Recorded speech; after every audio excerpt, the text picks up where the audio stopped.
first off, thank you all so much for being here.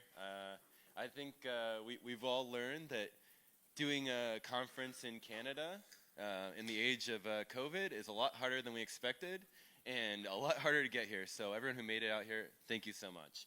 So we're going to kick this off with our glorious co-founders, and they're going to tell us about what's coming next from Everflow. So Sam, take it away. Thank you, Michael. So welcome, everybody. I'm Sam Darawish, co-founder and CEO at Everflow. Maybe you guys can introduce yourselves as well. I'm Kanwar Dhaliwal. I'm one of the co-founders and CEO here. I'm Jonathan. I'm the CTO and co-founder. Yep. So I was actually talking to our marketing folks. So we actually had our first Everflow Connect conference 3 years ago. Here, that was, we had started the company in 2016, 17, and then we had it here 3 years ago. And we actually had booked this room for the 2020. And then March 2020 happened, and they've actually held on to our deposit till then. So, better late than never. So we're glad to have it. But just a couple of points on why we want to do this conference. One of the things is 3 years ago when we first started doing our own conference, I read somewhere that once you're at 100 customers, you need to start doing a user conference. That's what a lot of software as service companies do. But when we did it last year, I think it was more than just having a user conference. First of all, it's about community. We have 820 customers kind of globally. We have a distributed workforce that's over 3 continents, 70 employees. And one of the things that we noticed at the last customer is just the connections that even our customers make with each other, just kind of helps drive the whole ecosystem. Because our ecosystem is diverse. We have advertisers, agencies, affiliate networks, publishers, and we just want them to work together. And that's why we call it Everflow Connect. That's the whole idea. It's and then we also focus on customer support and high touch with our customers. So having an in-person meeting like this with a lot of our customers is part of our culture. I mean, that's how we look at it. So just some quick background. I mean, a lot of you know this, but we started the company in 2016, so six years ago. We've worked together for a long time. A lot of people here have also worked with us for a long time. But I've been in performance marketing, I think, since 2004. I started mortgage lead generation 2004, 2005, then started doing payday loans, and then moved into mobile with Moolah Media. So I've kind of seen the whole gamut. And one thing is, one of the reasons we started Everflow is there's just a lot of poor technology out there. It's highly fragmented, and that's one of the goals. We just really wanted to upgrade the whole industry with better technology.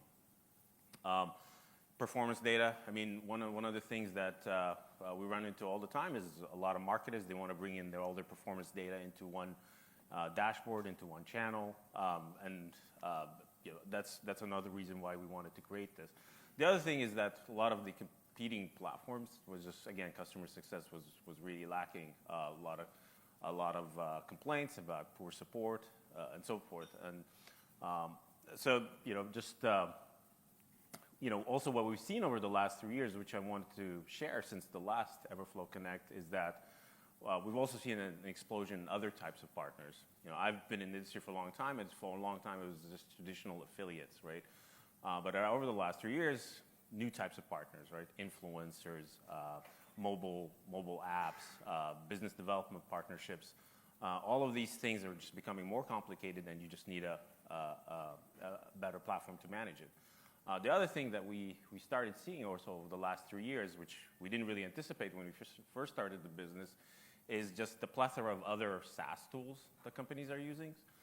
So CRMs, attribution, mobile attribution,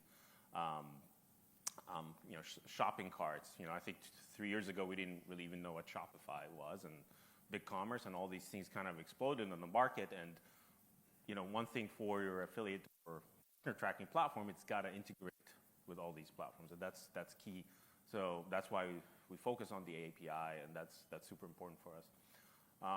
tracking downstream events. This is something I learned also from our previous experience, which is in mobile. That's when, beyond the initial install, people started tracking things downstream like engagement, revenue, what customers are actually doing. And we're starting to bring that into other areas as well. And then, attribution reporting across different channels. So what we're finding as well from just talking to people is that, they want to track organic, they want to track their media buys, they want to track their partners, and they want to see everything all and how it all works together. And we'll talk more later with some of the presentations on some of this stuff. Another thing which I thought was interesting that that our data analysis team was able to pull is what we call customer personas. So internally at Everflow, we have this concept of a persona, which is the type of customer that you are. And we wanted to see kind of like, obviously in 2019, we had a lot less customers. But we identify what we call different types of personas. So one is called all-in. This is typical for affiliate networks, which is all the functionality. And then we have e-commerce, brands, lead gen, and mobile networks. So what's interesting about this is growth in affiliate networks. But what we saw over the last 3 years is just explosion in e-commerce and lead generation. So a lot of these companies, whether it was driven by COVID or just a need for additional channels beyond like Facebook, Google affiliates, they just came on board. And, we had to kind of develop the platform with that. So, it's just an interesting data point to see that. And our expectation is kind of, this year, next year, is that this trend will just continue that way. And with that, I'm going to turn it over to Kanwar. Thanks, Sam. Just to expand on the persona concept a little bit more, and I won't take too much of Jonathan's thunder here, but we're going to talk about our new UI, which actually a lot of that was driven based on the need for all the different use cases we serve. 5-6 years ago when we started, we came from mobile, as Sam mentioned, and we kind of worked with that use case in mind. And over time, the use case has absolutely exploded. And that one-size-fits-all makes for ugly clothes really kind of became apparent. So the team's been working diligently over the last year plus to practically build a brand new front end. So we'll talk about that. One of the things of this session is to give everybody a little bit of a peek into the other side of the company, the teams you guys interact with. This represents all the locations we cover on the customer success and the marketplace team. Obviously, we're a North America and a European-focused company from a business perspective, largely, but we do have customers in Asia Pac, and this represents our team footprint. We have a decent-sized team in the Netherlands, so even though there's one dot there, we have pretty good coverage there. But you can see we cover all the time zones in North America. Diving a little deeper into that, we have now almost 24 folks on the team. And we, as Sam briefly touched on, we largely, when we started, a lot of folks that joined the team came from, companies that we had worked in or worked with in the past. So we're pretty experienced folks in the industry, and we've worked pretty hard to keep that in place because that's super important. As you're all aware, it's a super complicated technology stack depending on the use case, and it's really important to make sure that we have the right folks to address and help grow. 10 nationalities, 3 countries, 14 languages. Sam was just asking me what is Pig Latin. I actually don't know, but it's something. And then another little interesting insight, we field over 600 feature requests every year. This actually used to be even more. I think each one of you who've made feature requests in the past, and most of these, by the way, are from customers. We are a very customer-driven company, very market-driven company. Some of them obviously are from within the company as well, but and each one of these gets talked about and gets unpacked and gets looked at and gets responded to, whatever we end up doing with it, right? And we obviously build a lot as well. Our engineering team has been very prolific, and we have a good process around this. But this actually just gives a sense of the volume of input that we get from the market. Obviously, on the customer success side, we handle a lot of customer interactions through the live chat, through email, and other things. So just wanted to kind of give a little overview of that. Many of you know what Everflow Plus is. I thought it'd be a good place to summarize it real quick. Obviously, there'll be deeper sessions later today and tomorrow. This is a premium service package. As the market expanded, and we'll keep touching on this point in many ways, the use cases expanded, and a lot broader set of customers got engaged into the partner marketing ecosystem. And not all of them were people who came from other platforms or had prior direct experience in the industry. So obviously, they needed a lot more than just a platform and support. What Everflow Plus is designed to basically address that. So, we handle the pre-launch setup, everything from migrating data from prior platforms or even in-house platforms, which we deal with many times. Doing initial setup of offers, of payout structures. As platform is very complicated. Depending on the persona, sometimes this can be quite deep. And then obviously comprehensive training to go along with that. Depending on the persona and depending on the client, right, this process can run many weeks, but this is something we're absolutely committed to, and that's why a very rich and deep level of expertise across the team is absolutely critical to us. And we just, so it's, there's platform, there's people, and all of that has to work together. Integrations, everything from CRM to shopping carts to compliance, anti-fraud, and other things. That's something we address as part of this. Curated publisher introductions. A lot of people who are starting new partner programs need that. The ingredients to be successful is not just a platform and support. It's publishing, it's payments, which is the last thing. So payment processing, publishing, integrations, get them fully set up. So the ingredients are quite deep, and this is a service package that we've designed to address that. Just a quick note on payments. We serve over, I believe, 190 countries and over 100 currencies. So that's also highly automated, along with invoicing. And I won't go too much into the UI stuff here, but here's a quick overview of the marketplace. So as part of Everflow Plus, we talk about curated introductions and those sort of things, but there's also this concept of self-discovery. Our goal is in the end to make our customers self-sufficient. So self-discovery and activation of quality connections is super important, and as part of the new UI, we put a lot of effort into getting that right. And we're slowly rolling that out, so you guys will see this in the coming weeks. And obviously, depending on the vertical, right? So some of these things can be very one-offs. We'll find publishers that work on a CPA, for instance, right? So there's a lot of demand that's CPA, and then we'll address that. So things sometimes are not as simple as they seem on the surface. So we really dig into this and try to do a good job, and this will continue to get better as a new platform, the new UI comes live. With that, I'm going to turn it over to Jonathan, who's going to show you more. I'll try. All right. So, first thing is, I think some of you might have seen it, and we talked about that, but so there's a new UI that's coming up. It's been shown to a few clients, and now next week we're going to open this up to everybody.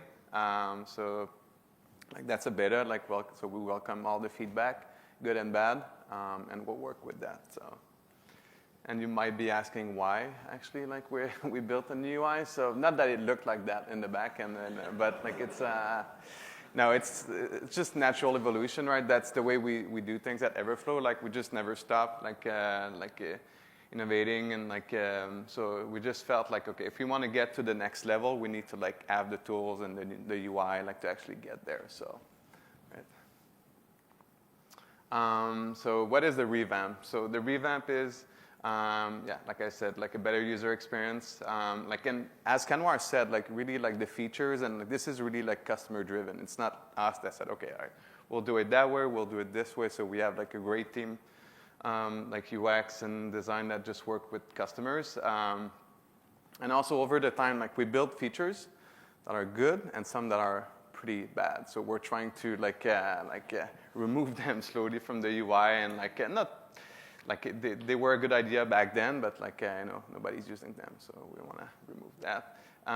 Also simplification of the reports, because one thing we found out is like people they don't know that one tool exists or like this reporting is available. So like we want to make that more intuitive and more accessible. So that's one thing. And yeah, like I said, like better service and really like answer the needs of our customers. So there's a video. I don't know if this one's gonna work. I don't know if Michael is around, but Michael, do you think if there's a video that could work with the clicker or? No? Okay, all right. So you'll have to imagine there's a 23-second video there.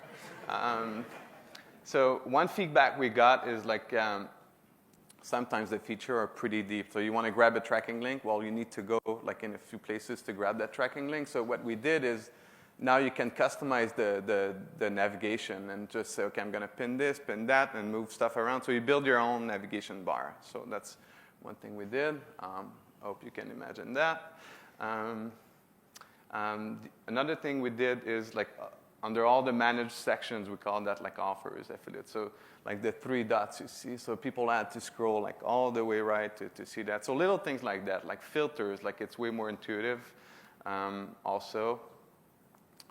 And as Kanwar mentioned, so there's the new marketplace, which I think is going to be pretty kick-ass, the way we built that with the match score, and it's way easier to navigate and find the correct the partner or advertiser. So that should be cool. And the roadmap. So a few things that are coming up this year. So like I said, the new improved marketplace. There's a new solution for publishers. So I don't know if you want to maybe quickly touch on this one, Kanwar? Yeah, I mean, just a point to make there is we haven't come up with a snazzy name for it or anything yet. Sometimes you come up with something and it sticks and then you really regret that. But we can talk about the problems we're trying to solve there.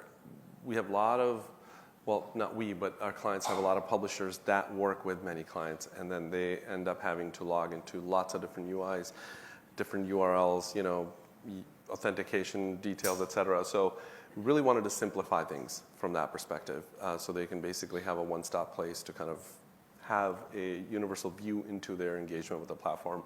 And then that unlocks a lot of other opportunities for them in terms of unifying how details around their payments, how do they want to get paid, be able to kind of see reports in one place and all that sort of stuff. So that's really the goal for that. Again, we haven't come up with a name for that. We may not. We may just call it something very simple. But that's a solution that we're talking about here.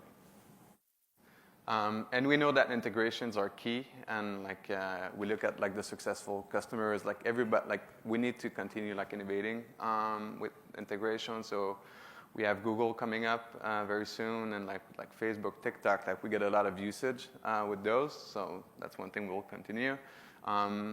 As we did the network UI, we call it, we'll also revamp the UI for partner and advertiser. So that's one.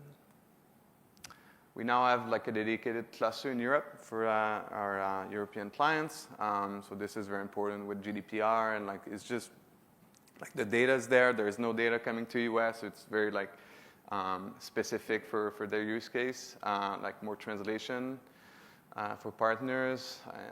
Enhanced invoicing and payment. And one feedback we got during the UX survey is the direct message also could be improved a bit and to be easier to work with. So we'll work on that. And another initiatives we have, it's kind of pieces we have here and there, but we're building a new security console to kind of give our customers a better view. Okay, what's happening in their in their network and their console. So in terms of API usage, API IP whitelist and the roles that you can set per with every API key. So just if something is happening or if you suspect something, just so that'll be where you go to just manage your own solution, and just more features free mailers. So. Just one more point on the security console.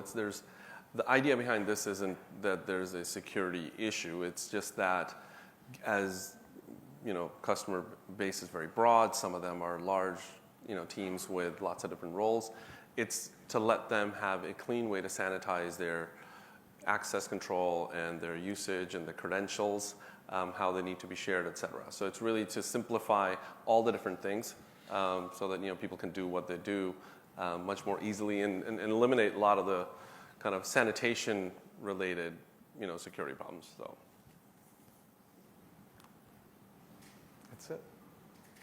Any questions? All right. Cool. Expand on the email tools. Yeah.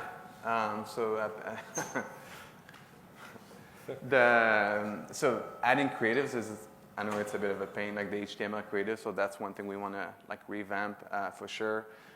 There's other things that I can't discuss right now here, but that's going to be announced later. I would say that Kristen's going to be here at some point. No, she's not here. Okay, Yeah. so she's like the resident email requirement expert. Yeah. And she's been leading this and she's been pushing for this, and I think we're obviously going to be acting on it now. Yeah.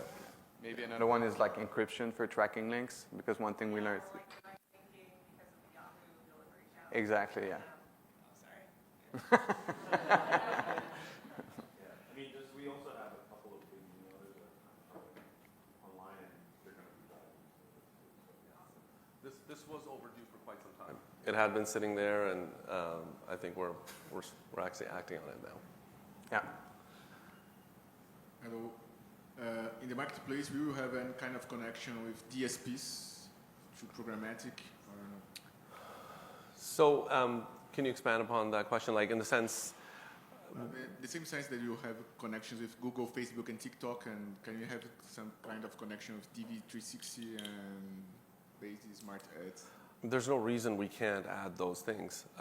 We start with the biggest media channels, right? Obviously, Google, Facebook, TikTok account for a majority of media out there. But there's so many others, like the Trade Desk and many other examples, right? That we absolutely will be looking at that. Yeah. And I think this is where submitting feature requests is a really important thing, because we are very market driven, and as those needs come up, and we don't lose track of anything, right? So yeah, please go ahead and do that.